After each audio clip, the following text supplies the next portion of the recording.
ఉన్నదాన్ని కూలగొట్టి కొత్తది కడుతున్నట్టే ఉద్దేశం ఏందో మనం అర్థం చేసుకోవాలి. అంతెందుకు నేను కొత్త బండ్లు కొనను, ఖర్చు పెట్టనని చెప్పిన. మీకు తెలవాల్సింది ఏంటంటే 22 ల్యాండ్ క్రూజర్లు కొని కొత్తవి దాచిపెట్టారు. నేను సీఎం అయినాక 10 రోజుల వరకు నాకే తెలియదు. నేను పాత బండ్లు ఏదో అడ్జస్ట్ చేసి అన్ని రిపేర్లు చేయండి, చూసి ఇచ్చేయండి అని నేను చెప్తుంటే చిన్న ఒక అధికారి వచ్చి షోలో చెప్తున్నాడు, సార్ పోయినసారి 22 ల్యాండ్ క్రూజర్లు కొన్నాడు, అన్నీ విజయవాడలో దాచిపెట్టినాం సార్, కొత్త ప్రభుత్వం ప్రమాణ స్వీకారం చేయగానే అన్నీ తెద్దాం అనుకున్నాం. ఆయన నెత్తి మీద దరిద్రం ఉండి ఆయన ఇంటికి పోయింది సార్, 22 కొత్త ల్యాండ్ క్రూజర్లు నేను.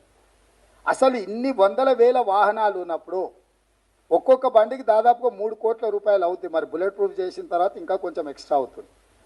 22 కొత్త ల్యాండ్ క్రూజర్లు చెప్పా పెట్టకుండా కొని దాచిపెట్టిన కేసీఆర్.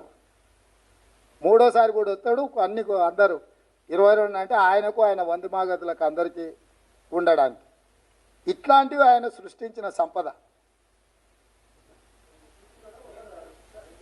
అవి ప్రభుత్వ ఆస్తి తీసుకోకుండా వెళ్ళిపోతాయి. కావాలంటే మీరు కూడా తిరగండి, ఇస్తాం, అట్లా రౌండ్ కొట్టరండి.